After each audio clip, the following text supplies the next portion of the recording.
Redrawing our maps for redistricting as we are required to do by federal law. Today is June 14th, 2023, and we shall begin shortly. We just have to get two more of my colleagues here. I didn't want to start until we had everyone because this is important to the entire city of Miami. Right, no, we have five. We have five. Yes, we have five. But I didn't, although we had a quorum, I didn't want to start until we had everyone here because this is important to the entire city of Miami. So hold on 1 second.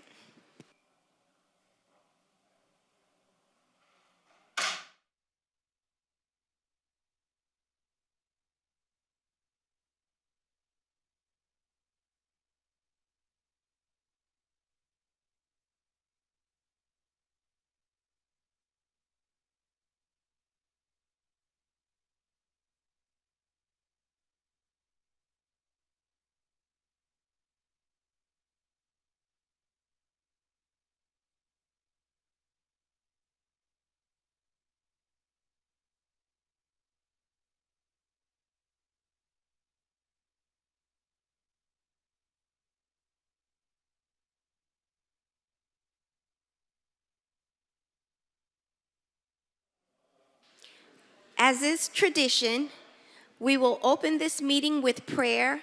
I am honored to have Father Denrick Roll from St. Agnes, located in Overtown.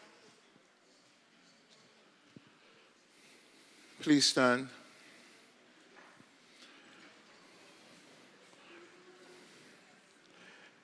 Let us pray. Almighty God, we first give you thanks for life, for the opportunity to gather in this place. We ask that your Holy Spirit would rest upon each person represented here. We ask your blessing upon each commissioner. We ask your blessing upon those who work in our city.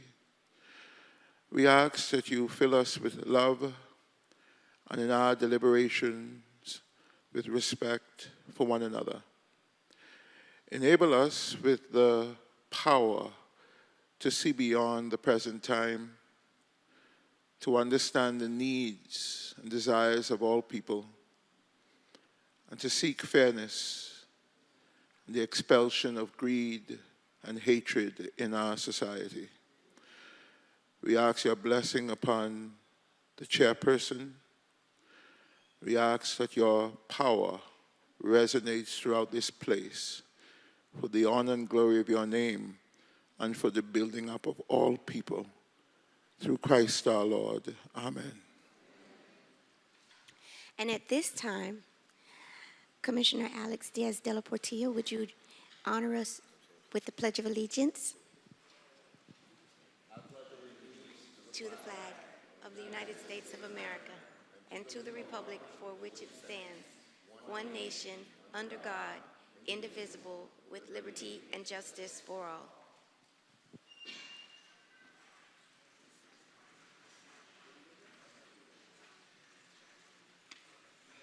Where's the city attorney? At this time, I will have the city attorney read a statement into the record. Oh, I didn't even realize she wasn't.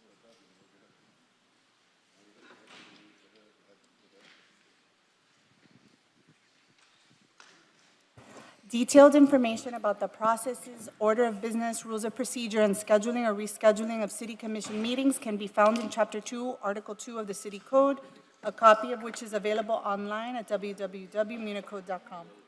Any person who is a lobbyist pursuant to Chapter 2, Article 6 of the City Code must register with the City Clerk and comply with related city requirements for lobbyists before appearing before the City Commission. A person may not lobby a city official, board member, or staff member until registering. A copy of Code section about lobbyists is available in the City Clerk's office or online at www.municode.com.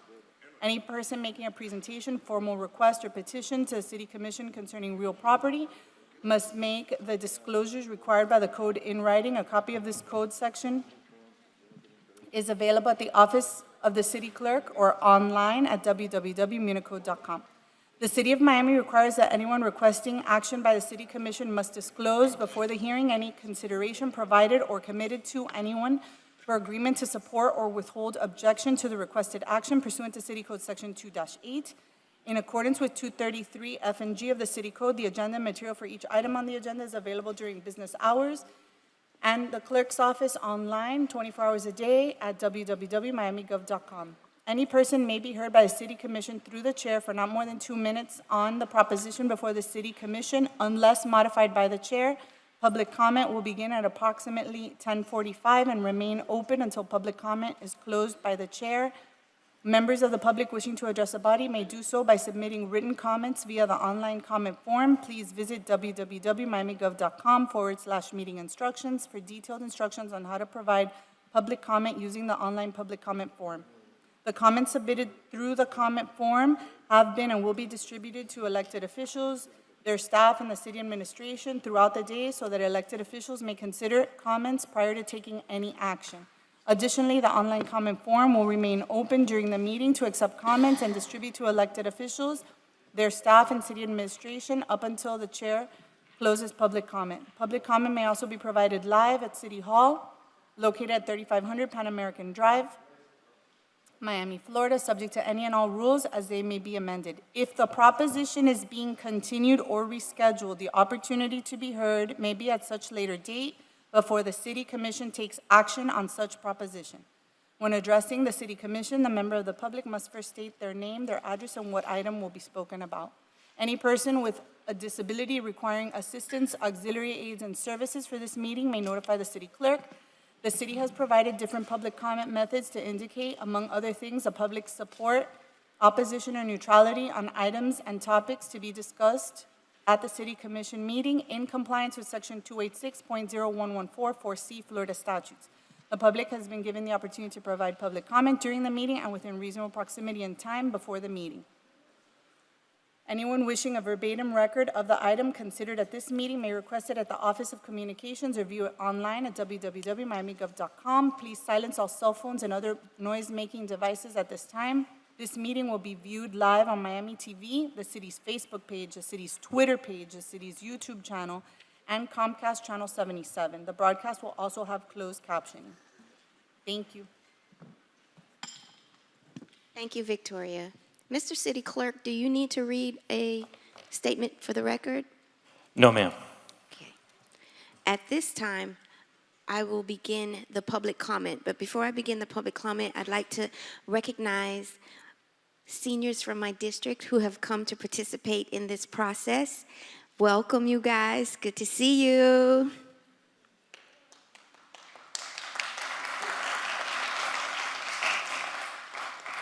So at this time, I'm going to open the floor for public comment. Anyone wishing to make a comment on this matter, redistricting, please step forward.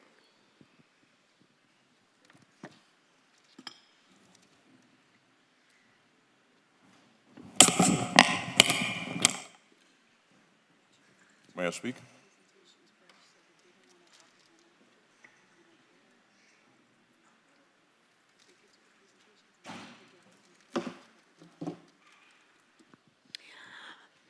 Better idea. The plaintiffs have a presentation, and perhaps it would be better if the plaintiffs made their presentation so that public comments can be borne after the plaintiffs make their presentation. So I'm going to allow the plaintiffs to make their presentation, and then we'll have public comments. Plaintiffs?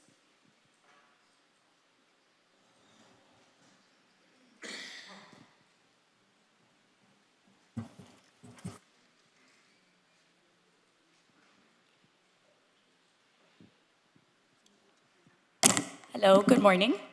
My name is Yaneliz Valdez. I am the Director of Organizing and Advocacy at Engage Miami. I'm also a resident in the city of Miami. I'm from the Omni area, and I'm an individual plaintiff on the lawsuit. I want to start off by saying thank you for convening the special meeting to advance the process to remedy the racial gerrymander that unconstitutionally divides voters along racial lines and slices through our neighborhoods, violating our rights. We sent a letter last month that we continue to stand by with 2 proposed maps that present a new vision for Miami, one that moves us forward rather than holds us back, one that advances representation for all residents rather than constrains it, one that brings us together rather than divides us.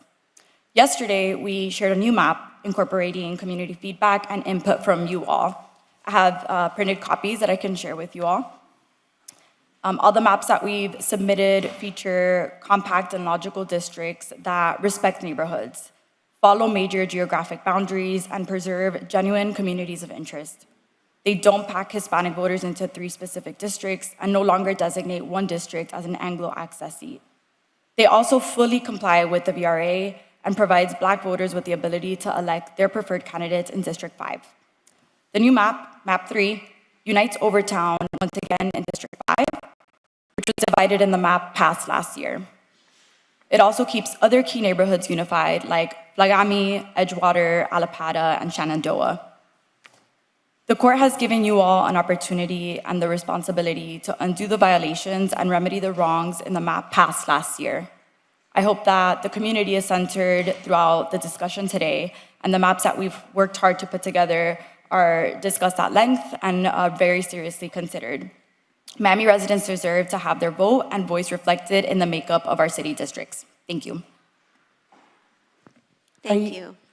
I'm sorry, Madam Chair, I just wanted, are you passing out the maps? Thank you.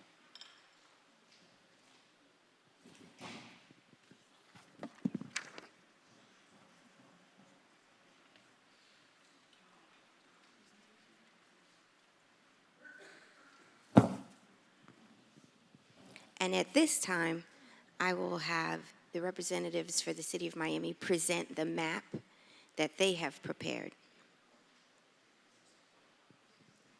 I just want to add, we're out of the printed maps, but we'll be available to answer questions if y'all have any. Thank you.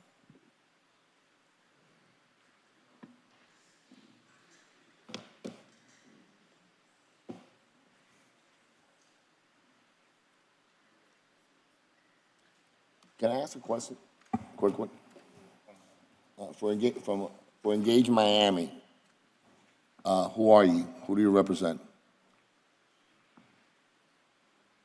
You have to say it here.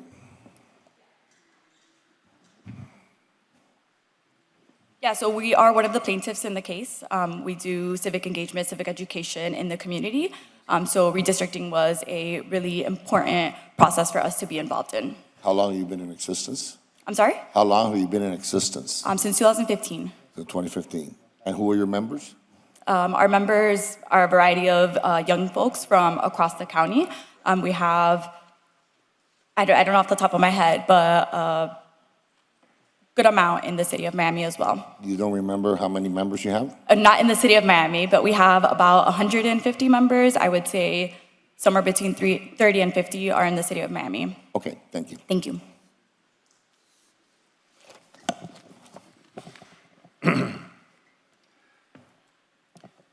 Madam Chair, we just need a couple minutes to set up. But while that's happening, the map that you have in front of you was delivered to me at 8 o'clock yesterday. Can you hear me? So we haven't had a chance to do a full review of that map. However, I could tell you, some of the things is very similar in performance to their alternative 2, which is what we had prepared to discuss today and compare to our proposal. So at the end, I'll give you some thoughts on the map that's in front of you that was delivered yesterday. But again, it works the same political calculus as the maps in alternative 2. And with that, let's go to slide 2. And again, good morning, commissioners. Now, on the screen right now is our proposed plan. But before I walk you through it, let me take a few minutes to discuss where we are in comparison to the plaintiff's proposals. We've now had an opportunity to review their alternative 1 and their alternative 2 fully. And the one thing that this commission and the plaintiffs agree with is that District 5 is required by the Voting Rights Act. But we believe the configuration of plaintiff's D5, which includes severing parts of Overtown, may negatively impact the ability of this compact and cohesive community to have an equal opportunity to elect the candidate of choice throughout the decade that this plan will be in place. Indeed, plaintiffs seem to ignore the fact that in the last 30 years, the demographic trends evidence significant gentrification in D5 and the fact that the black population in the city has continued to decline, both in absolute and relative terms. Now, I know this commission has reviewed and is very aware of these gentrifying development issues because they necessarily come before this body. So I will not spend time in our presentation going through what you already know. Now, we approached the draft of a new plan by using plaintiffs' proposed alternative 2 as a template and making changes consistent with the policy choices of the majority of the selected body. And at the outset, it is important to acknowledge the obvious. Approximately 70% of Miami's population is Hispanic. And once you draw District 5 in compliance with the VRA, the fact remains that the remaining population of the city is now approximately 75% Hispanic. It is also a fact that the majority of the Hispanic residents live in the central and western parts of the city. Now, because of this reality, both of plaintiffs' alternative plans necessarily include 3 majority Hispanic districts in that area. Next slide. But plaintiffs' alternatives, which are on the board, intentionally pack the more conservative Hispanic voters in the western areas of the city. Next slide. Plaintiffs' preferred alternative makes D4's voting age population slightly over 95% Hispanic. Plaintiffs' Alternative 2 results in making D4's voting age population almost 96% Hispanic. Now, this slide illustrates how both plans pack the more conservative voters in the western part of the city into D4. By packing more conservative voters into D4, shifting areas around, and submerging part of the compact and cohesive Overtown community in D1, the plan is geared to result in a more liberal voting pattern for D1. In their correspondence, plaintiffs claim that the reason they drew D4 the way that they did it is because they wanted to unite all of Flagami and West Flagler. This, despite the fact that in the 6 publicly noticed hearings we had before this commission and the 5 publicly noticed hearings we had in your respective districts, not one resident that I am aware of came to complain that Flagami or West Flagler was divided into 2 districts. On a side note, it's important to point to the fact that plaintiffs' alternatives also split some traditional neighborhoods, such as Little Havana. And that is because, as in our draft plan, the goal of keeping traditional communities intact in one district is necessarily subordinate to the need to comply with the constitutional requirement of substantially equalizing district populations. And in that regard, which traditional community may have to be divided is quintessentially a legislative choice. Both of plaintiffs' alternatives also remove parts of Overtown from D5. Again, in the 6 public meetings and 5 district meetings that we had, not one resident or organization, including plaintiff NAACP, suggested that you should move Overtown out of D5, so we are at a loss to understand this radical shift in position. Next slide.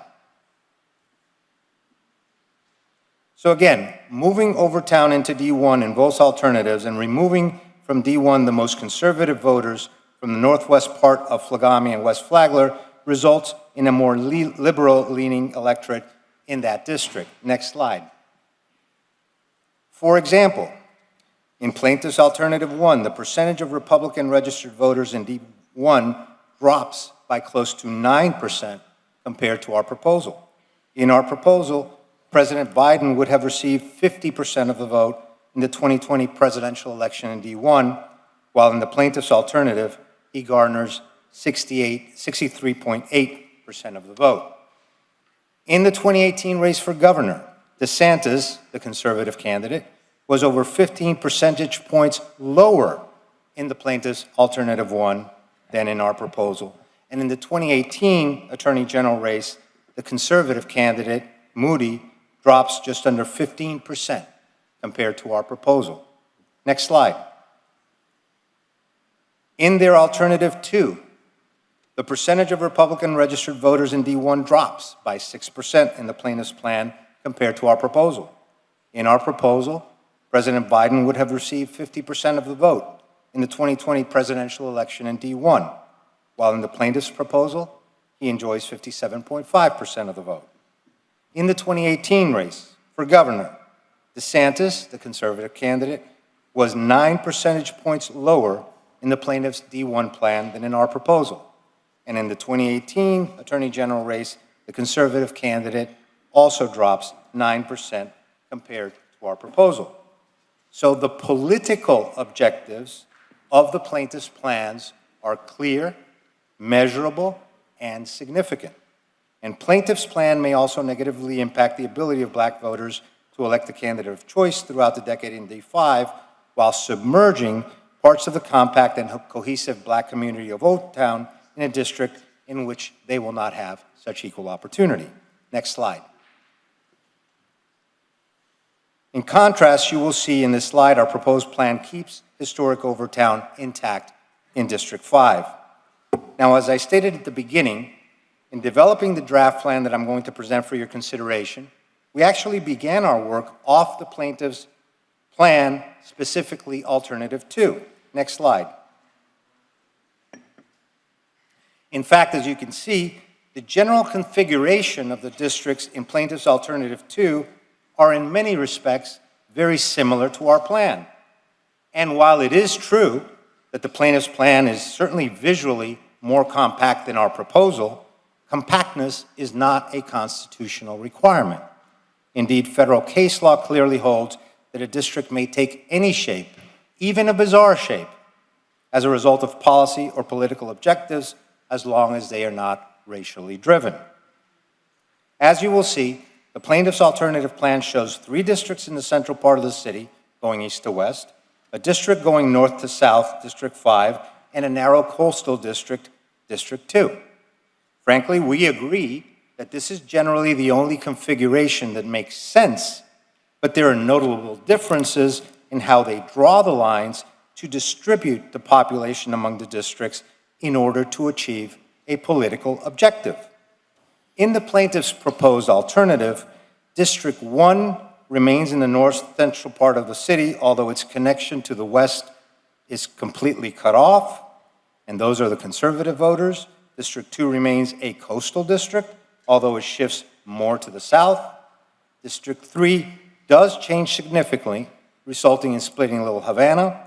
District 4 migrates west and packs more conservative voters all into one district, and District 5 generally runs north to south, but remove parts of Overtown and D5's connection to the river, the wharf, and the MRC.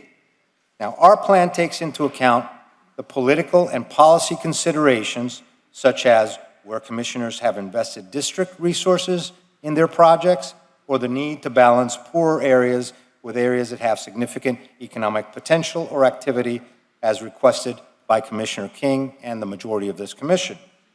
Thus, we have made modifications to the plaintiff's alternatives that would result in a different political calculus than the considerations which clearly drive the plaintiff's plans.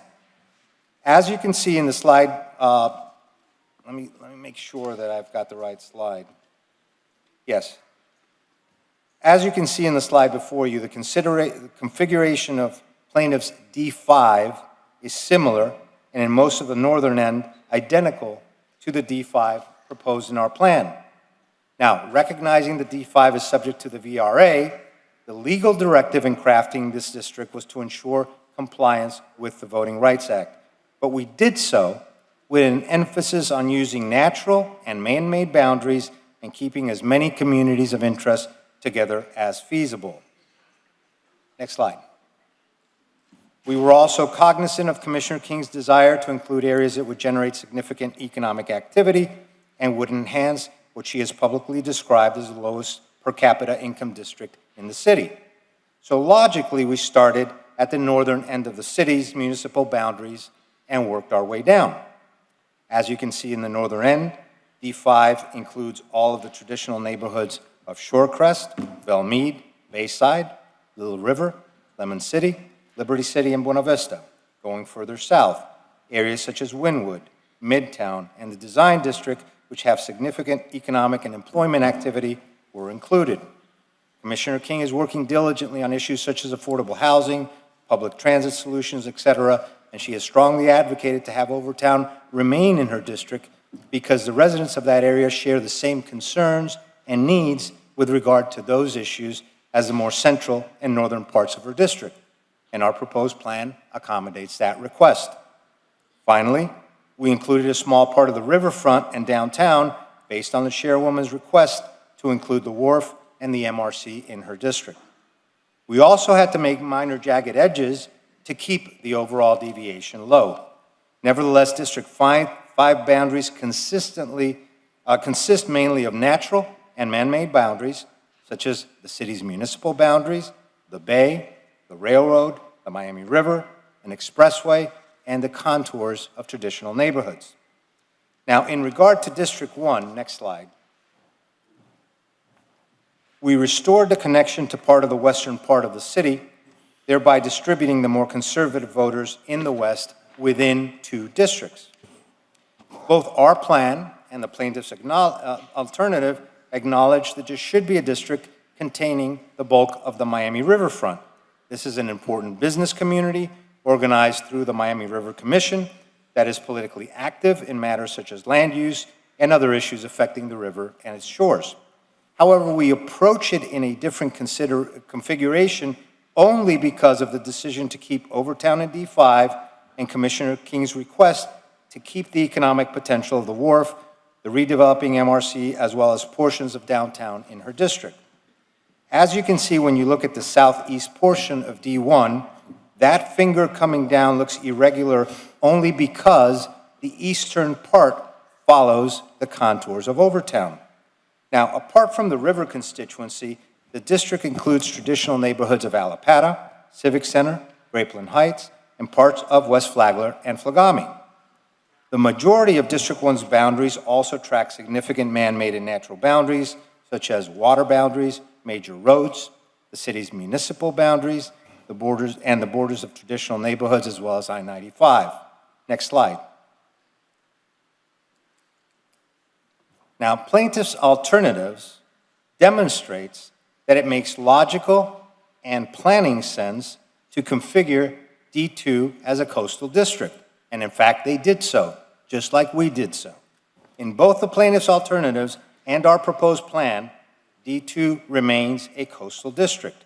Indeed, the residential uses in the central and northeastern coastal areas consist to a significant degree of high-rise condominiums and apartments in the city's waterfront and are markedly different than the suburban residential uses and infrastructure challenges to the west. Both plans do move the sliver of the North Grove south of US 1 that had been placed in D4 back into D2. Next slide. However, our proposed plan smooths out and extends the area north that was in D2 and was assigned to D3 in a similar manner as in the plan Commissioner Reyes had proposed back when, in order to equalize population, which was ultimately not adopted by this commission. And this approach was actually referred to by the court as an alternative map with less of a discriminatory impact. Next slide. Our proposed D2 goes further north than the plaintiff's alternative to take parts of Morningside, while plaintiff's alternative ends around Edgewater. D2 includes significant portions of traditional neighborhoods, such as Morningside, Bay Point, Omni, Downtown, Brickell, and Coconut Grove. Now, the plaintiff's configurations of D3 and D4 are markedly different in our proposed plan than in the plaintiff's alternative. However, it's important to first note the obvious. Put the next slide up.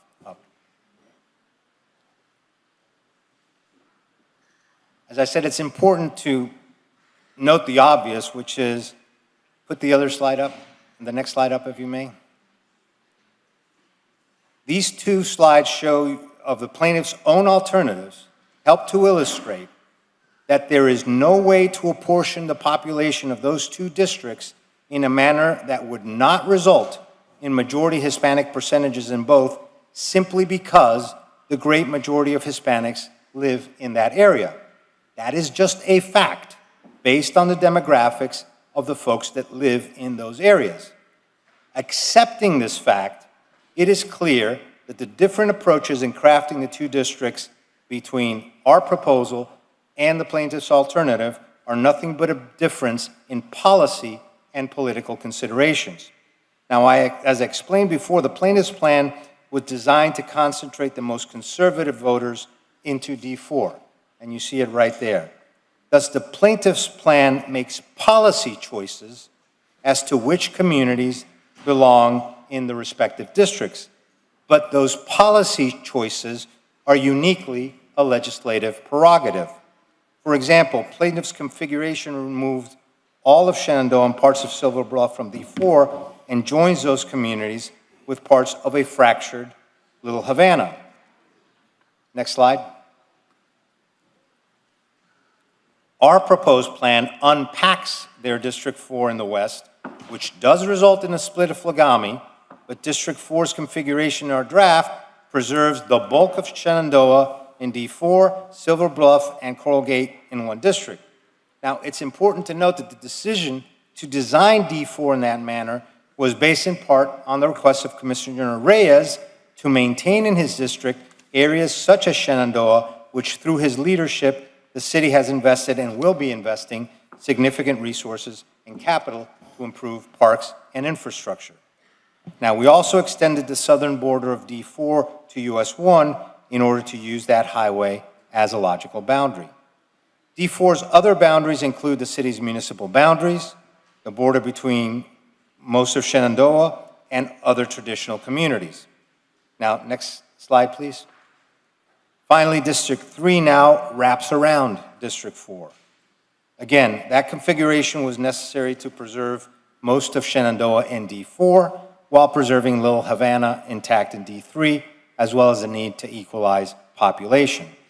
In our draft, the traditional neighborhoods of Little Havana and the roads, as well as significant parts of Riverside, are kept within D3. D3 utilizes man-made and natural borders, such as the Miami River, Bayshore Drive, as logical boundaries. Next slide. Finally, plaintiff's proposed alternative has a 6.9% deviation, while our plan better complies with the goal of substantial equality among districts with 2.6% deviation, making it more consistent with constitutional requirements. Now, let me make a couple of comments, if I can pull them up on the map that we received yesterday. On visual observation, you could see the same political objective of packing conservative voters in District 4, because it is the same District 4 as in the alternative that we were able to fully review. The configuration of District 1 looks very similar to the configuration we reviewed, and I would expect the same political performance. Indeed, the initial data that we were able to extract last night indicates almost identical political performance than the alternative 2 that we evaluated. I could also tell you, as I understand the community of Overtown, that it fractures the cohesive Overtown community. I think plaintiffs have their own impression of where Overtown is, but if you Google for Miami neighborhood maps, the ones I've seen, including your net map, shows a configuration consistent with our understanding. But I'll leave that to the district commissioner, who is in the best position to tell us what constitutes Overtown. Their plan also continues their alternative 3 to split Little Havana. So in summary, commissioners, we believe our plan better reflects the political and policy choices of this commission.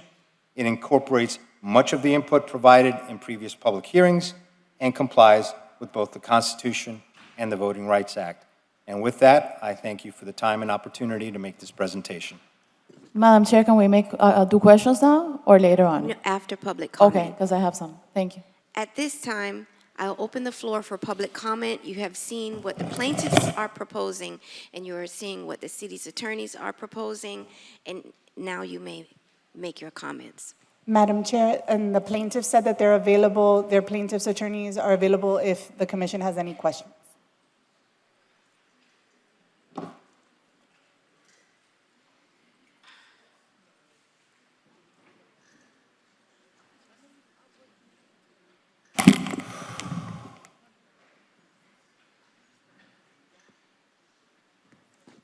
Good morning. Good morning, Commissioner, Chairwoman King. My name is Reverend Nathaniel Robinson III, Senior Pastor of Greater St. Paul AME Church and one of the plaintiffs in the case.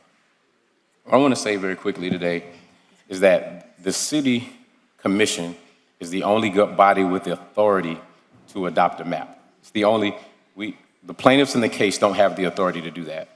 As a result of the ruling that the judge gave, the plaintiffs in the case were given 3 days to offer a recommendation to the City Commission. What's being presented here today is somewhat a false narrative, in my opinion, that the plaintiffs have a plan. There's no plan from the plaintiffs.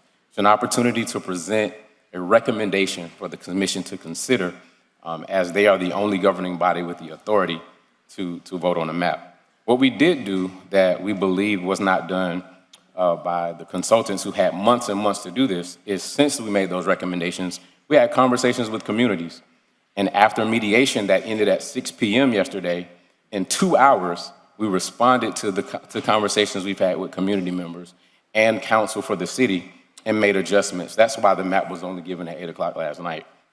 But it took into consideration what the BNA asked for. It took into consideration the new map that we presented for as a recommendation, puts Overtown back, the entirety of traditional Overtown back into District 5. It also includes economic drivers like the Southwest CRA and portions of the Omni CRA. So these are things that we're doing on the fly within hours, within days, that our city consultants were not able to do, but only as recommendations, because we don't have the authority to present any plan or implement anything. But as plaintiffs and as residents of the city and organizations from our city, we're doing our best to help and assist the city by offering recommendations. And for our recommendations to be attacked seems to be somewhat of a false narrative today. In addition, we looked at 0.5% of a change, and 0.5% is not a big change, but thank you for your time. Thank you. Good morning. Hi. James Freed, 2575 South Bayshore Drive, Miami. I support neighborhoods. I believe that the ACLU states voting districts should respect neighborhoods. Drawing borders to show prejudice to race is illegal. Why is the consultant talking about race and politics? It sounds like gerrymandering.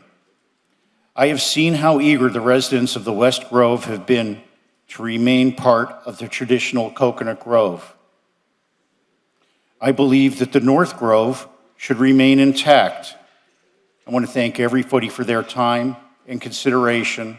Please keep our neighborhoods together, and please keep the North Grove part of District 2. Thank you so much, Madam Commissioner. Thank you. Good morning. Good morning. Good morning. My name is Professor Sam Lattimore, 937 Northwest 55th Street. Been a resident of the city of Miami, Liberty City, for a number of years, going back to the 59. We are here to advocate for some things that I think we have just become involved in. And we feel very strongly that Overtown needs to remain in District 5. And our assumption is not based upon what I hear all the time and what is fractioning our community, is that we have a conservative base versus a progressive base, a conservative base versus a liberal base. And that seems to be the tenor of much of the discussion, not only in Miami, but around the state. Our point is that that has always been an historically black community. We grew up in there. It was the foundation of a lot of things that happened in the city of Miami. And so we would be arguing and suggesting that it be remain as it was, and we keep politics out of it. It's becoming frustrating for us to hear the conservative. What is a conservative? Is a conservative one person that adopts a political position versus another assertion? And that's what I've heard all this morning, that we want to put conservatives here and liberals here. My point is that we will be arguing that Overtown remains that has always been historically black. It is a foundation of what city of Miami rose out of. And we also would like to see that the wharf and MRC remain in District 5 as well. We have, because of the conservatives and this, we have a community which has been disfranchised, which do not have the economic basis that other groups have. And we would suggest, and we would like to offer, that MRC and the wharf remain in District 5 because it begins to give back to those communities some of the things that conservatively have been taken away. This is a tremendously underserved community, and it's not underserved because it chose to do that, but because of the fractionalization of this community. There is a financial support that this particular place has for us, and it's critical that for those of us who have been here long before the change in our communities, that we leave those two positions and areas intact. Thank you very much, Commissioner. Thank you. And thank you. Good morning. Good morning. Thanks for the opportunity. My name is Marcos Loureiro. I'm the Vice President of Biscayne Neighborhood Association. We have Biscayne Neighborhood Association, BNA, goes from Turtle, from the Arch Center to the 38th Street, all the way to the track of the train. This is an association that is in place for over 10 years, almost 15 years. And we have made a lot of progress. I have reached the plaintiff. I spoke with Commissioner Cole, Commissioner Reyes, and I had the opportunity today to discuss with the consultant. Our ask, don't divide us. Don't put a Edgewater, one piece in one district, another piece in another district. We want to continue having the success that we are having. Thank you. Thank you. Good morning. Good morning. My name's Vivian Perkins. My address is 1150 Northwest 49th Street. I'm here to speak on PS 114-148. Districting to the commissioners, please. Listen very carefully. Everything that lives together grows together. To split up a community that has been traditionally put there and the CRA growing it, and because it's a low-income area, let's keep it growing. Let's keep it loving. Let's keep it by law. And the law shows love. In order to give that love, we're determined to face equal challenges. And those challenges would be to keep it the same. Why change? Why change it in the way that it's not going to help anyone? How can you help anyone if you change and go on with things that you're determined to do it by data, by people? But it does take people and their votes. So let's remember that we are about people. The people I represent and the community I represent, we're all for Commissioner Christine King's plan, mainly because it's the right one. Thank you. Thank you. It's Flag Day. And Trump's birthday. Good morning, Commissioners. Good morning. Andy Parrish, 3940 Main Highway. I'm grateful to be here. I've been in a lot of these. I'm learning a lot about redistricting. I thought I knew a little bit, but I didn't. And every one of these meetings I come to, I learn more. I started out saying, I know there's a 10% requirement that all the districts have to be within 10% of each other. And I thought it was mainly about making sure that the black vote is not disenfranchised. And that's about all I knew. And now, as I've come to more of these meetings, I see what the Voting Rights Act to me is about is communities of interest. Communities of interest, while they do take into account ethnicity and race, it's much more than that. It's really, from my take of what I've learned so far, and I'm learning every day, it's about neighborhoods. So to me, communities of interest, which the Voting Rights Act talks about, is using the building blocks of neighborhoods and also geographic boundaries and natural boundaries and US 1 and all that, but also to put voters together in a community based on neighborhoods. So any plan that supports neighborhoods to the maximum amount, I think is what should be done. And then I think we'll start getting voter participation again in the city, which, as we all know, is abysmally low. The turnout for local elections is probably less than 15%.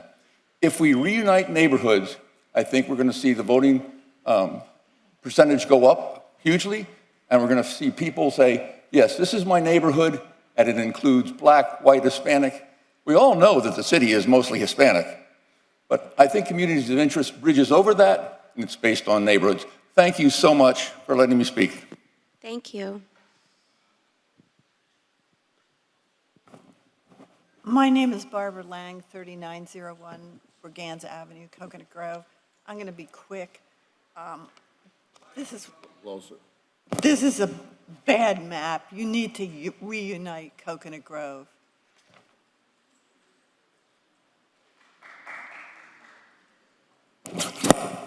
Hello, good afternoon. My name is Miguel Angel Gawela, 1701 Northwest South River Drive, Miami, Florida, 33125. I am a candidate, and I'd like to ask, it's not clear to me, I can't see the map here. My house is right on the very border on 17th Avenue. Could somebody tell me, please, if my house is inside the district or not? Because here's the problem that we're going to have. I'm sorry, sir. Well, okay. What district?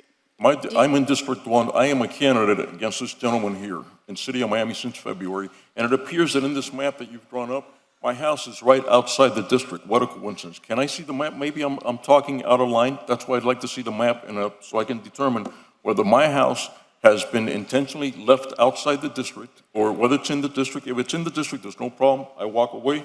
I'm not going to give any speech. Can somebody tell me? 1111 Northwest 17th Court, Miami, Florida 33125, 1701 Northwest South River Drive. I've been there for 23 years. I need to know if my house is there. I am a contender candidate since February of this year, knocking on doors against this gentleman here with all due respect.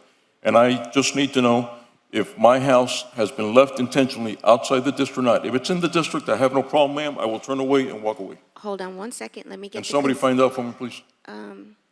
Where's attorney? Because I don't want to give you a speech for no reason if my house is in the district and waste your time.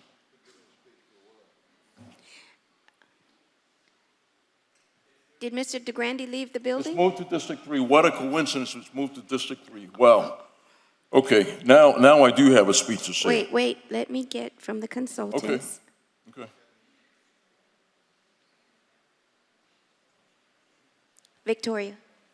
We will go find Mr. DeGrande, Mr. Cabela. We'll go find him, and if you could just wait a moment. No, I'd like to say my speech because I know you're going to find him and he's going to give me excuses why he left me out. And I think this is done intentionally by this gentleman here. Okay, Because, sir. Yes, ma'am. Can I give my speech and I'll be out of here? No, let me, maybe you don't need to give your Okay. speech. Let us see, and then if so. But have you seen the map? Have you seen where my Yes, house is? Have you seen the map where my house is? What a coincidence. What a coincidence that I'm a candidate against this gentleman and my house is left out.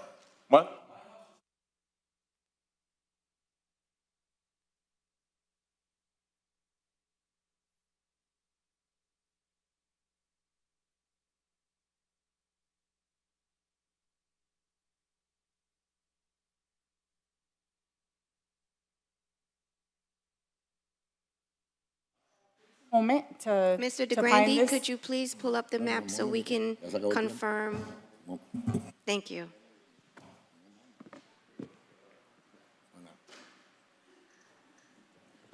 Good morning. Good morning. My name is Fleta Stamen. I am a longtime resident of Coconut Grove, and I'm at 3078 Aviation Avenue, Coconut Grove, Florida. I'm also a native of Miami. And I would just like to ask you all to please preserve and put back together the 30 neighborhoods that were divided. And also, I would like to stress that each of us needs to be fully represented by a commissioner. But I would also like to point out today, I'm not used to coming to these hearings except on this particular matter, which I find very important. And I'm stunned that we're getting maps from two different groups at this in the audience. We didn't even get your map. So it's very hard to respond appropriately without the information in our hands, and I would like to request that. I understand, as the plaintiffs said, they were working on these maps till 8 o'clock last night. So were our consultants. I just got the map this morning. Right. So it's not that we're not trying to get the information. They were working both sides diligently late into the night last night. No, I respect that, but maybe we need another hearing so we have an opportunity. I don't think we have to time. respond. We are on a tight deadline imposed by the court. But that kind Here's of a cuts copy of the. No, I accept that, but, you know, it just cuts us out of the process and we're the constituents. That's all I'd like to mention, but thank you. Thank you. Good morning. Morning. Andres Altarve, 1900 North Bayshore. You all know me. I've been before this commission many times. and I appreciate the words of the new officers of BNA saying that in the last 10 years, we have accomplished many things. Because in those 10 years, I was the president of BNA, getting those accomplishments. I don't have any doubt on the good intentions of the commissioners when they approved the last map in March of 2022. But you accomplished something, and it's that nobody liked it. Especially in Coconut Grove, which is a neighborhood where people have lived there for 30 years. It has a history as a community, and it's probably the only one neighborhood that has that kind of history. Second would be Brickell, and I have been advocating for keeping Edgewater and Omni together, but that doesn't mean that necessarily on District 2. Everybody agrees that District 2 has to be reduced. And this last map that came from bad to worse, they just take out of District 2 Morningside. And they keep on District 2 the most affluent people in the city. Well, I don't think that is the philosophy of anybody, especially it didn't seem to have been the philosophy of this lawsuit. The philosophy was diversification and integration in every district. I don't blame anybody because they have not been participating. That Edgewater has probably more connection to Wynwood than to other districts. So my message is definitely to integrate Coconut Grove again, and don't try to keep all the most affluent people in the coast in District 2 when there is a history of Edgewater working together, especially with Wynwood and the design district. So I think that is my message. Keep Omni and Edgewater together, definitely keep Coconut Grove together. And Omni and Edgewater, I think it would be a much more smooth integration to District 5 than keep complaining that the District 2 commissioner doesn't do anything for us, because he's ridiculously large. Thank you. Thank you. Good morning. Good morning, Nathan Curlin, 3132 Day Avenue. I was thinking today about a riddle that I heard. The riddle goes like this: what do you call 14 rabbits walking backwards? And the answer is a receding hairline. And what I notice about this particular discussion is that we seem to be going backward. The plaintiffs gave us easily to understand map of what they are recommending for our districts. The city gave us nothing but maps we couldn't even see from the seats in this auditorium. That's backwards. Las Vegas already has a line on how late the City Commission of Miami will meet. I lost, I bet on the under, and it was on the over. Backwards. Changing our communities, as Mr. Parrish mentioned, changing the neighborhoods which change our communities, make for a population that really, separates itself from the governing body of the city of Miami. Backwards. Commissioners, it is time to move forward. The fact that we don't even get to see a map on the fact, by the city is making this public comment kind of moronic.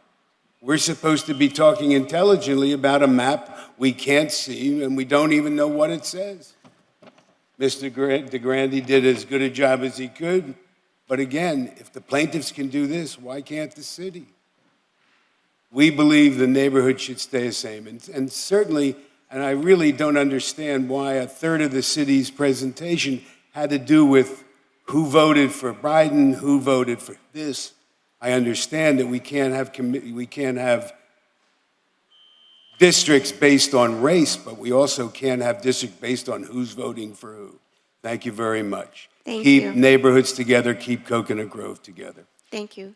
Victoria, do we have the answer to the question? Where's his house? May I speak? No, not yet. Yeah, Madam Chair? Yes, so the line between those districts runs along a canal, and the property the gentleman showed me is on the eastern side of the canal in the District 3. Chair, can I have the speaker's name? Sir? Sir, if you just... Beg your pardon. My name is Chris Johnson. I'm here as the part of the presentation. Chris, since I have you up here, where, if we could put that map up here again, where is 17th Avenue here? I'm a little lost with this map on the boundaries.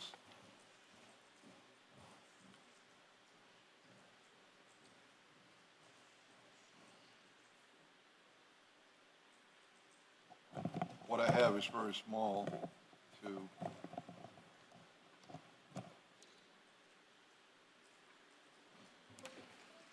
And maybe if you could kind of draw it and we could see it. So this is the map zoomed in to the area the gentleman was asking about. Right. The Where was 17th Avenue? 17th Avenue runs along, trying to get the mouse to show. Sorry, Commissioner, I'm trying to get the mouse to show. 17th Avenue runs, if you look at where the road intersects the river, that's 17th Avenue. Could you write with a magic marker in there so we could all see it up here? Is it possible? One moment, Commissioner. Thank you.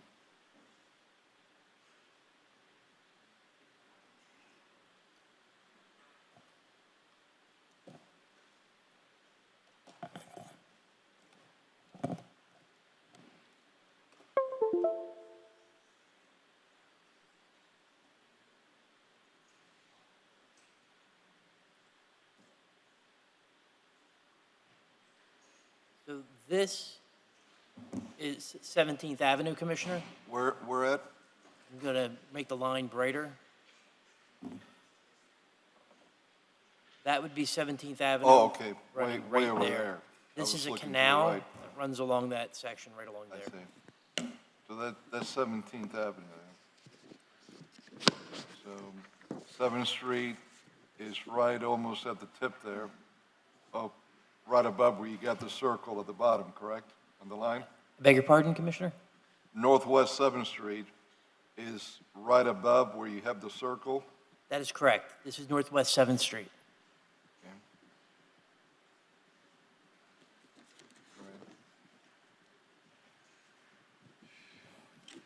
And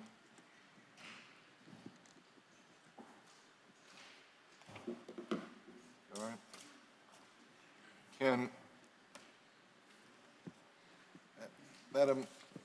Madam Chair, can I take him lower into the district to ask him a question now, or should I wait for later? We should wait. Okay, all right, that's fine. Thank you.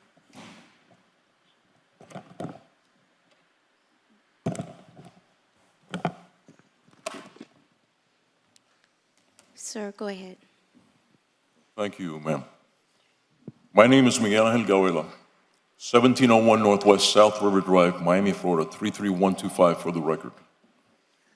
It has now become evident that my house, 1111 Northwest 17th Court, Miami, Florida, 33125, and 1701 Northwest South River Drive, which is a vacant land adjacent to my house, which I have lived there for 23 years as my residence, along with my wife and my daughters, homesteaded for 23 years. I ran in 2019 against this gentleman here, and I was the runner-up. I've been running since February. Okay, this is quite obvious that this is a political move on somebody's behalf. This will not stand. There's case law about this. I was warned about this on Saturday morning. I was warned about this on Saturday morning. I couldn't believe that somebody would be capable of doing this obvious, because if you look at that map, you will see that I am the only one on that corner of the northeast, the intersection. I am on the northeast of the intersection, right next to the 17th Avenue Bridge. There's no other house there. That's my house, right there. So what a coincidence that you guys, or somebody decided that they were gonna cut it right there when it's been there like that in the district for years, since I first ran in 2015, okay? What I have to say, I know this is politically motivated, okay? And here's what I'm gonna say. You, Mrs. King, Commissioner Covo, Commissioner King, Commissioner Reyes, have the authority to stop this when it comes to the vote, okay? You don't need any more lawsuits in the city of Miami. You have enough right now, okay? Please, don't do this to me and don't make me go out and get myself an attorney, okay, and have to sue the city because I don't want to do this, okay? Put me back. The remedy is put me back as I was before so I can continue running against this gentleman. Thank you. Okay, I haven't finished. No, your 2 minutes are up. Oh, my 2 minutes are up. Thank you. I see. Okay. Thank you. Thank you very much. Good morning. Good morning, Commissioners. Thank you very much for allowing public comment. My name is Christy Tasker. I live at 150 Southeast 25th Road in the Roads. My district will remain District 2 no matter what. But what we've heard here today is absolutely appalling and could potentially cost the city a lot more money. Furthermore, it is gerrymandering. We've heard even the city consultants state facts based on national elections, when all of you sitting in the seats are supposed to be nonpartisan, working together. I simply ask that you keep the communities together. Furthermore, avoid lawsuits. I don't know the gentleman that just spoke, but the reality is when you have someone running against Mr. De La Portilla, sorry, I apologize, Mr. De La Portilla. Diaz de la Portilla. I'm not going to waste my 2 minutes trying to pronounce your name, so I apologize. But regardless, we need to make sure that we are keeping communities together instead of dividing communities. District 2 needs to be further divided in terms of squaring it up, very much like the ACLU maps are, and the lines need to be clean. Right now, it looks like a divot of a mess.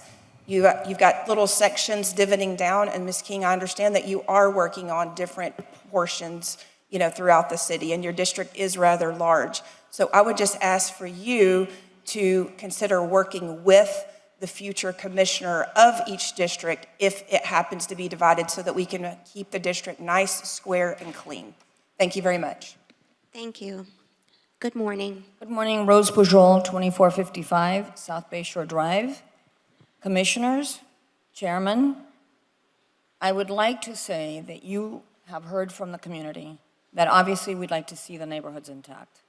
That's overwhelming. It's almost deafening. I would not like to see what happened in Michigan in 2018 when they actually passed a commission initiative that the legislature made the decision as to who would be representing the people.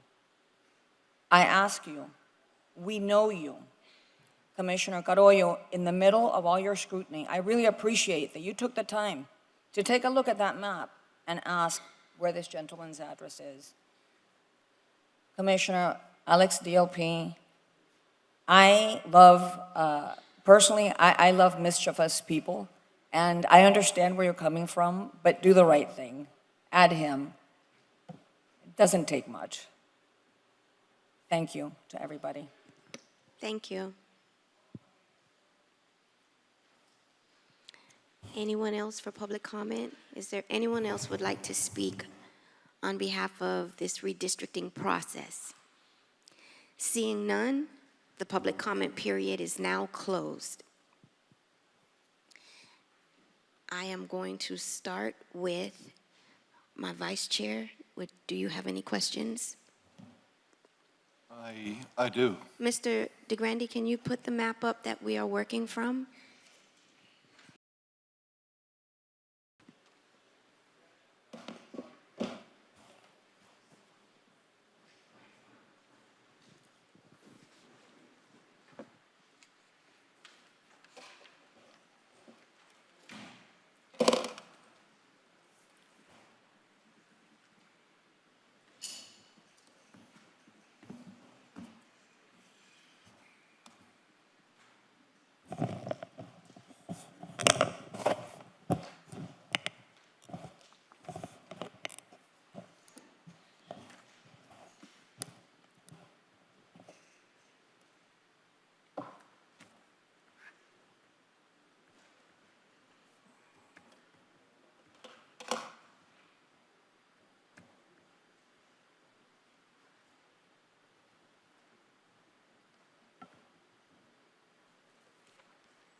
before I inquire into boundaries, because it's very small for me to figure out where boundaries are at. I can't see avenues or streets.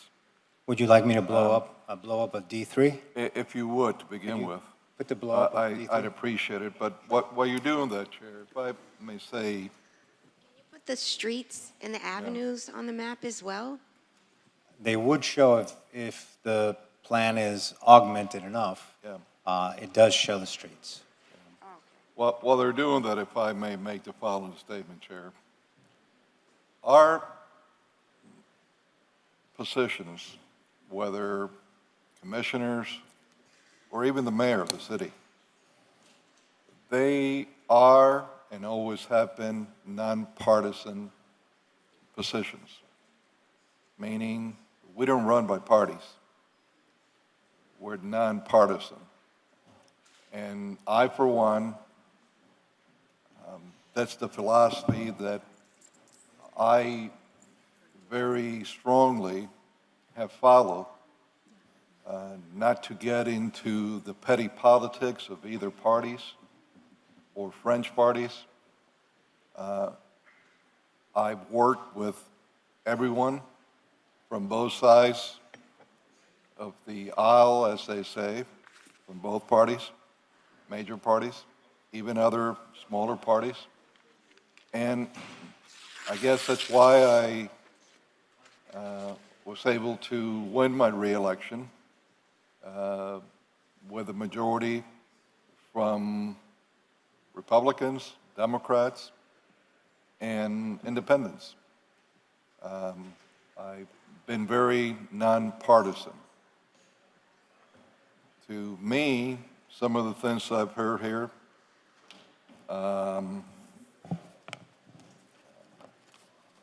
are what clearly have been described as. The area of my district, we went up already, so I know now where 17th Avenue is going. On the new border with District 4, between District 4 and District 3, what avenue is that?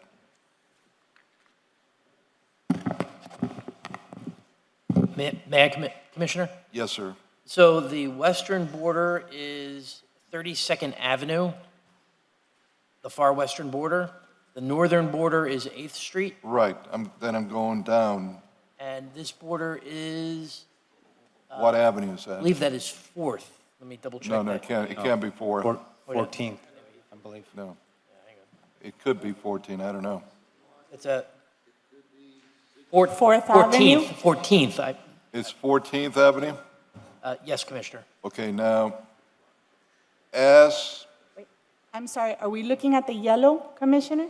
yeah, between the yellow and the blue. And the blue, right. So- So that should be Fourth Avenue because the next one says No, Third Avenue. No, that's got to be 14th Avenue. That's There's no 13th. 4th Avenue there.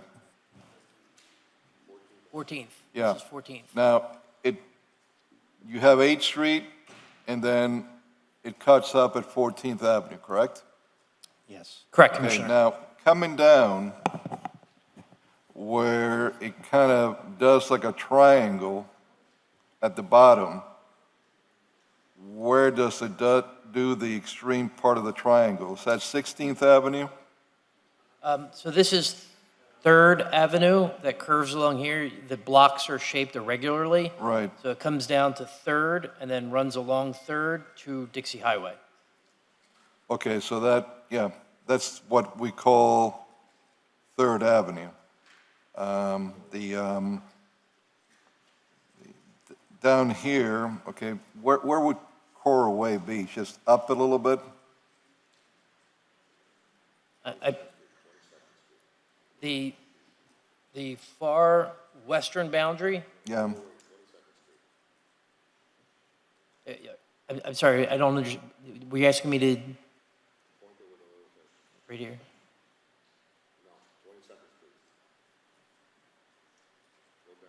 22nd is right here, 22nd is Cora Way, just up a little bit. right here. Okay, I'm sorry. Yeah, Right. in the bottom. 22nd Street is right here, Commissioner. Yeah. Okay. Miguel, this area between 22nd Street, Cora Way, then on the left, as we look at it, is 17th Avenue that goes all the way to US 1 and then back to the district border. That little square there that divides that part of Silver Bluff even more, where we just invested some significant amounts in a park. How many people does that little square have? It can't be that many. I'd have to actually run the program, but we can get you those numbers. Yeah, but what I want to be able is whatever we do, we can do today. Yes, no, absolutely. We could take a can- break whenever you can- want, commissioners. Can you get those numbers in that minute square, if we can? You see what I'm pointing to? Yes, you are. The park is right on the other side. That's right. You're talking about Silver Bluff. Well, yeah, it's the other side of Silver Bluff. that Yes. Now, we're dividing it Yes. into even Yes. more. That's right. And I also have a comment also on this, now that you are mentioning it.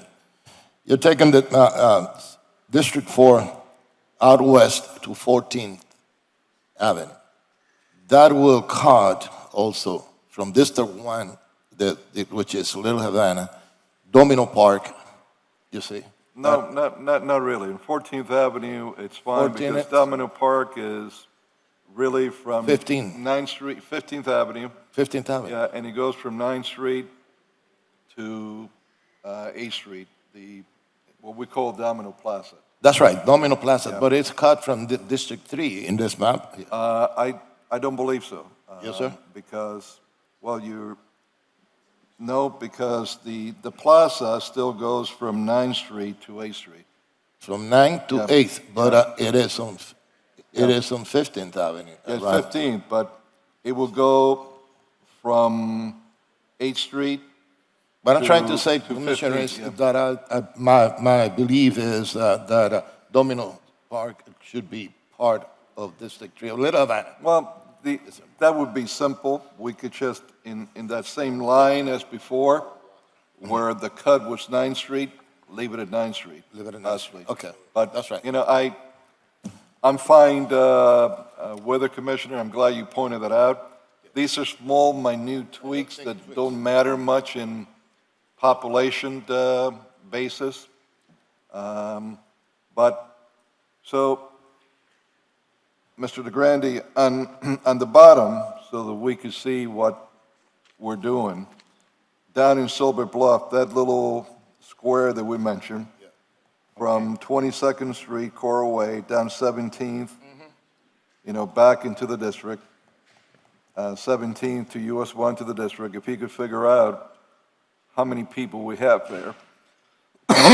And then on the top, from your cut on 14th Avenue that you made, instead of bringing it all the way to 8th Street, if you could maybe bring it to 9th Street, up until 17th Avenue. A little less. So we can keep, Yeah. okay. 9th Street to 17th Avenue. That would be part from 14th to 17th Avenue, Okay. 8th Street to 9th Street. It's a minute amount of population. Of course. I doubt it if you have more than 50 people living there, but. Okay. The other question that I would have, down in the bottom, across US 1, what you did is stops at the expressway there going into Virginia Key and Key Biscayne. Basically, yes. Yeah, the little strip where, I don't know if my eyesight, I can't see it, but where District 3 would end, from there to Simpson Park. You're looking north. Yeah, and way in the bottom, South of yeah, way in the US 1. bottom to the right. North and south of Yeah, US 1. there's a little strip where South Miami Avenue is, so that you make it more square. If you could figure out in that little strip how many people you have, I would estimate you have somewhere between 200 to 300 people that live there, because those are very large lots compared to others. To get to Simpson Park. Yeah, to get to Simpson Park. Between South Miami Avenue, the boundary line that you have for the district, and the 2 points, Simpson Park, and where you had ended the district as you turn into Virginia Key. And then over 3rd Avenue, which is Cora Way, the other side of Simpson Park, that little strip that's in District 2, that goes up to a strip that's been in my district, how many voters do we have in that strip? That's probably more dense. Yeah, that's more dense. That's why I'm inquiring that. In Maybe. that little strip from 3rd. Maybe a couple thousand. I think it'd be less than that, but, you know. Okay. That's why I'm asking you to run it, to see what we have to there. We'll run all the numbers on that. Yeah, and last but not least, you have from 27th to 22nd. You know, when we talk about the Grove, and I've lived there, and I lived in the city for a lot longer than a lot of the people that I've been hearing from. When you talk about the Grove, you're talking about different neighborhoods. I know it sounds great, one Grove, but you're talking about different people, different neighborhoods. And let me start all the way to the end. The area where Stallone and Madonna used to live in, South Miami Avenue, that was the Grove into itself. Then you cut across the street from Biscaya, and you look at Bay Heights. It's a different Grove. It's a walled-in neighborhood. Yeah. They even pay for their own security there. Then you go across 17th Avenue to 22nd Avenue. You got some of the biggest lots that you have in the whole city of Miami, and certainly I would say the biggest lots that are not in the Bay, in the whole city, in that section there. It's very different than when you go across 22nd Avenue to 27th Avenue, that now the homes are reduced in lots, they're not as expensive, and it's a very changing area from what I've been seeing. Franklin, you have a lot more Hispanics moving in there with younger families and so on, and they're fixing up the older homes there and making them a lot more expensive. Then from 27th Avenue, when you go into the Center Grove, it's totally different than all the other areas that I mentioned. You have more townhouses, a lot of townhouses. You have more apartments. Then you go into the South Grove, and you get into, again, very expensive areas. You take that South Grove almost to Coco Plum. That's a whole different grove than the rest that I described. And last but not least, you go into what we now have named Little Havana, the old Black Grove, and that's very different. And that's changing every week as we speak, because it's being gentrified like there's no tomorrow in that area. So in what we call Coconut Grove, you have many, many different communities within that grove that have major differences in many ways, in more ways that I've described here. And you also have certain similarities, like you do with any community.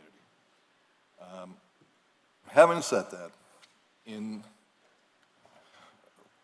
I'm just trying to get numbers from you. On the part where you Chris? cut the grove beginning in 27th Hold on, let me wait. down to 22nd. Let me wait till it's on the, Yeah. on the screen. If you could give me numbers also and how many people live there?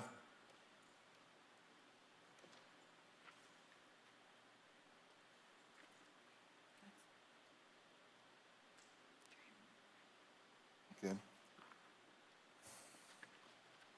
And then if you would come down, in other words, this whole area that you did, the full amount of people that live there, and then if you would come down Aviation, 27th through Aviation, where you make it a little tighter. The other side of Aviation is practically very few homes. It's, in other words, you're going to give me amounts of people in the square that you did there from 27th to 22nd, and then you're going to make it even tighter. From 27, you cut an Aviation to 22nd, a second one. Do you follow me, Miguel, what I'm asking? I'll certainly look at Yeah. the map, and if I Yeah, have any the questions. one in Aviation is just going to make it a little lesser in population. Okay. That's all. And when we break, if we could see that then.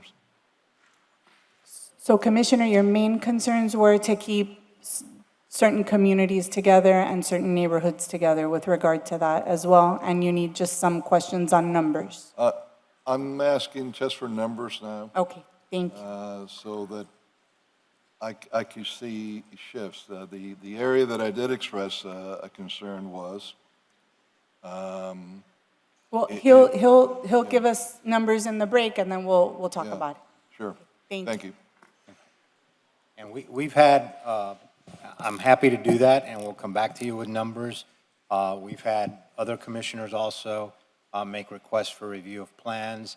I know Commissioner Diaz-La Portilla has proposed an alternative that we found to be compliant. Commissioner Covo sent me a couple. One I couldn't evaluate, but the other I could, and gave her my response that that was also constitutionally compliant. So we're happy to review any.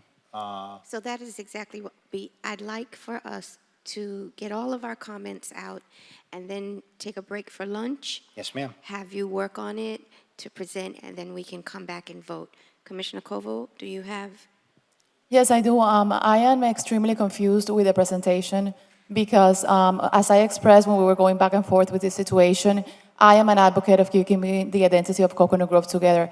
I do understand Commissioner Scarollo's point that it is very diverse, but I think the city as a whole is very diverse. And what I'm seeing in District 2, which is a district that I represent with a lot of effort because it's very diverse, is that we're splitting Coconut Grove and we're splitting Morningside. Those two are neighborhoods that have been together, that are historic. It doesn't matter how much they're changing in many ways because the whole city is changing. And probably in 10 years, we're going to be going through this with a totally different map because we're very multicultural. So I would like to see the same breakdown, please, that you presented for the other two districts, for District 2, because I do understand that District 2, because it's the one going vertical, and it's going to continue to go vertical because we have the zoning for that. We are overpopulated. So I do understand that we need changes. I just want to make sure that the changes that we have represent the community, because as commissioners, we are the ones that draw the lines, right? But we are the voice for our community. And what my community has expressed to me is that they want to keep Coconut Grove together. So it's tough, trying to see the emails, listen to what they think. And also as a commissioner, I think that the type of service that we could give, if the districts look alike, of course, is much, much better. So that would be my request. Yes, ma'am. And I think you can confirm, I did speak with your chief of staff yesterday.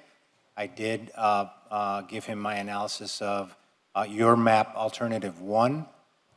The overall deviation was in the 6 point something, which is within constitutional parameters.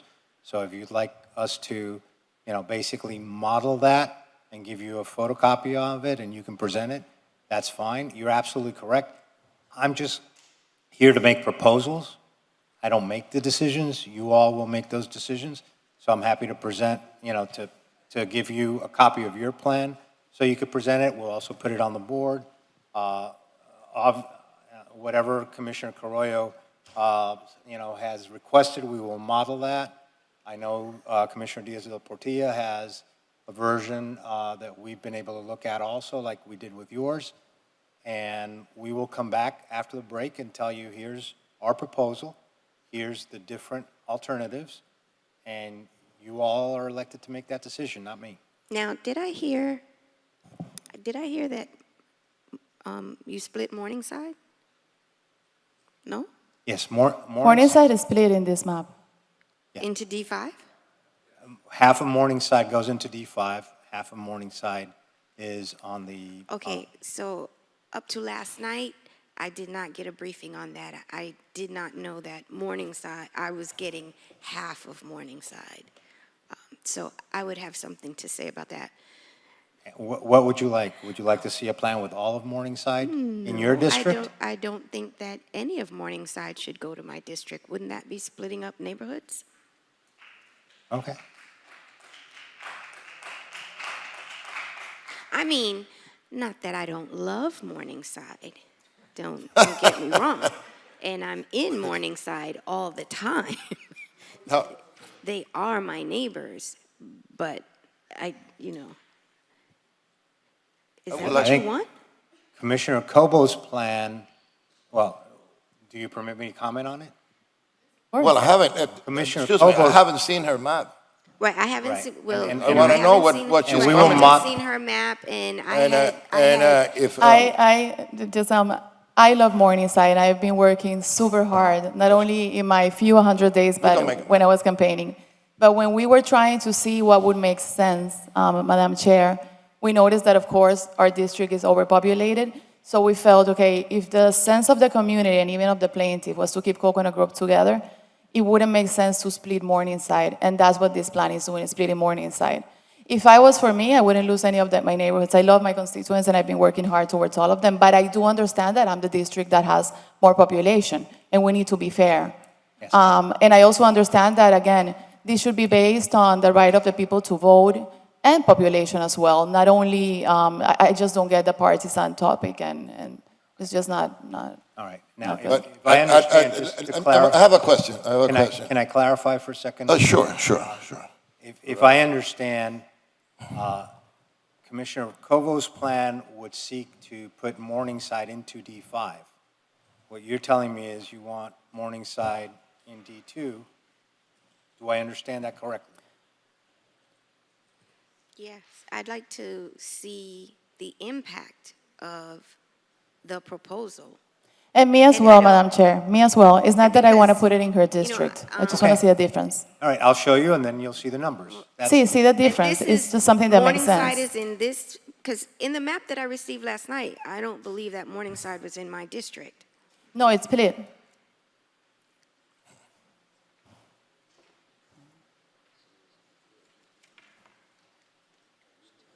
See, that's because it doesn't have streets, I can't.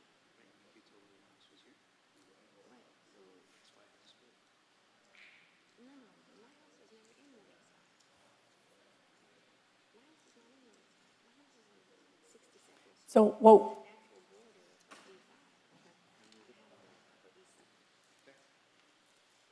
So just to be clear, I believe that Commissioner Covo wanted to keep Morningside in District 2. That was your direction, and you want to see the numbers. The direction that she asked, if I understand it correctly, is to put Morningside together into D5. So technically, what we proposed was to analyze how that would look. So I'm not redrawing it finally. I just want to make sure what makes more sense to keep the neighborhoods together. I just think that for District 2, to have Coconut Grove divided and Morningside divided doesn't make sense. Okay, But I so don't we think will there was present. ever an effort to divide Morningside, correct? At least not in any of our conversations. There's not a conscious effort, Commissioner, to divide any community. It's all driven by numbers and the need to equalize. But just to be clear, because I want to be responsive to every commissioner, you want the plan consistent with the map when you sent me. Would that be correct? Yes, but of course, if you provide different numbers, we can also analyze it. That's why we're here, Of because course. it was also until 8 p.m. yesterday. This morning, I hadn't seen any plan. That's the whole situation. We need to make clear where we're heading. Sure. Sure. I got your plans yesterday, so all I could do was respond by yesterday. So can you give us a copy of each of our maps? If you all release them, And we'll take a recess. Commissioner Cobo has told me that she has no problem releasing her plans, so I can model it and release it. Now, to tell you what I mean by modeling is Commissioner Cobo's plan delineates her district. Now, I can see by the way she's delineated her district that it involves changes between these districts but doesn't impact the others. So when I responded to her chief of staff, I said, I assume other than these changes, you're not impacting the other districts. If that's correct, I can model that plan, which means I can give her a 5-district plan that has all the numbers based on where she would like the lines drawn in D2. So Exactly, and we also have other lines that we had changed that my chief of staff is telling me. But at the same time, what I'm wanting to say is that my main request was to see what works for everyone and how we can keep the neighborhoods integrated. And I reiterate this because the attorneys came to our office and said, what's your priority?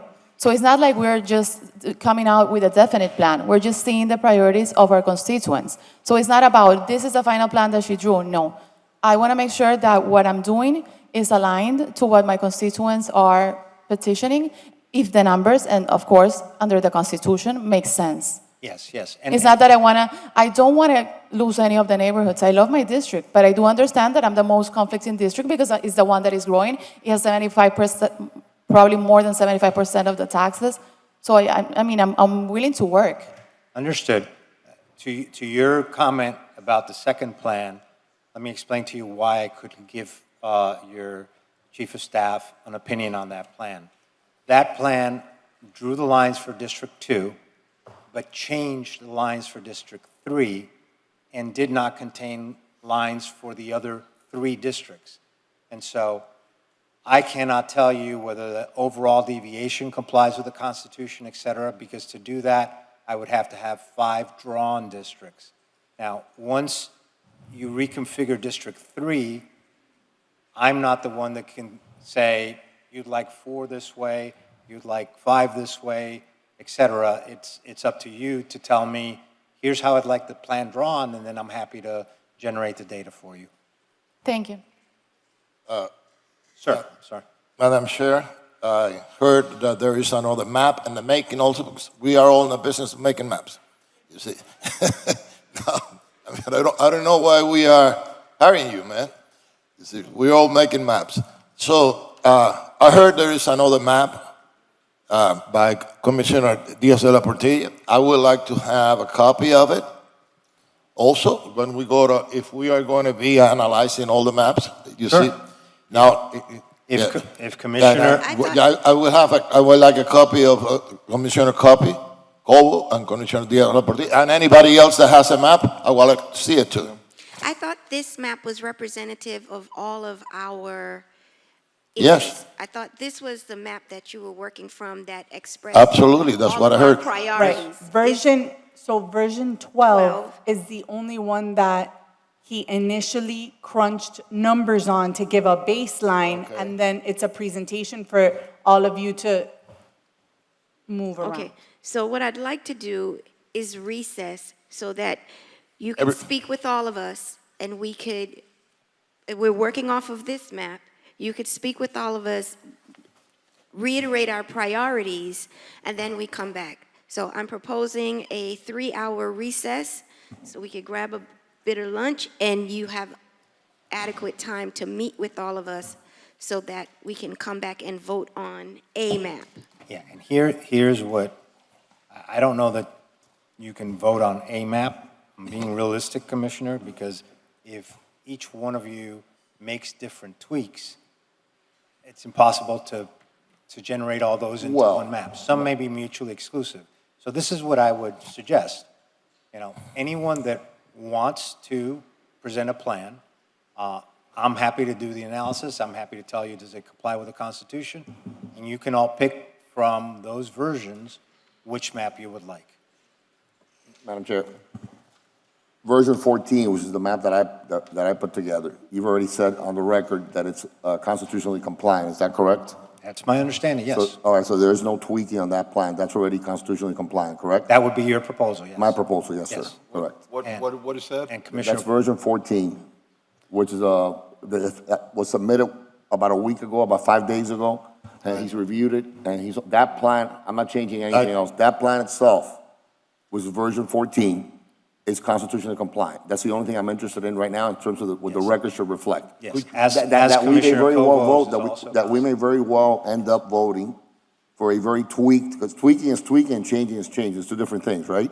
So if there's a couple of blocks, Domino Park, things of that nature, that could be a slight adaptation of version 12, right? So it's just minor changes in version 12. We also have the option available to us to recess the meeting at a particular juncture and come back tomorrow morning. We don't adjourn, we recess. Well, let me tell you what the options are. You can nod if you want, but I mean, we can. I can't be here tomorrow morning. Well, you don't have to be here. He can be here. We have like 7 lawyers, don't we? I can't be here tomorrow morning. But you can answer a lot of the questions, right, today, and then tomorrow's a different conversation. you know? Absolutely. Yeah. But what I'll tell you is this, you know, That's version 12. That's version 12. version 12. Which incorporates your voice. Haven't seen version No. 14. No, version. Commissioners, may I please? It's two different, hold on a second. It's very simple. Version 12 is the city's map, the ones that takes into account everybody's input in different conversations. Not mine, not mine. My input is not in this version. Well, okay, not yours. But my understanding is that it's been discussed for about over a week in long meetings, with different commissioners independently of each other, right? So that's version 12. That's a plan that you presented to us today. Is that correct? That's correct. Okay. Version 14 is my version. We may very well not use that. That's fine. It's the will of the body, right? But you've already reviewed version 14. Yes. And that's constitutionally compliant, correct? Yes. Okay. The other tweaks are going to happen in the break. That's a different conversation for later. We may very well come back and debate version 12 with some minor adaptations.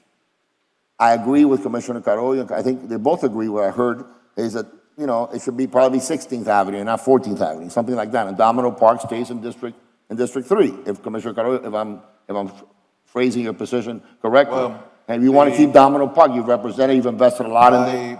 I believe Domino Park is still going to stay in the district. What Commissioner Ray has pointed out, rightly so, that Domino Plaza would then go towards 9th Street. So what we're looking at is really from 15th Avenue to 17th Avenue, 9th Street, keeping it in District 3 like it was. You're looking maybe 50 people that live in those 2 blocks. Well, that's And what I then meant, right? the other area It's a minor change. that I asked for the simple purpose of the park we're building, that's about an acre or so, in that part of Silver Bluff, to leave that section as it was from Coral Way down 17th Avenue to the highway.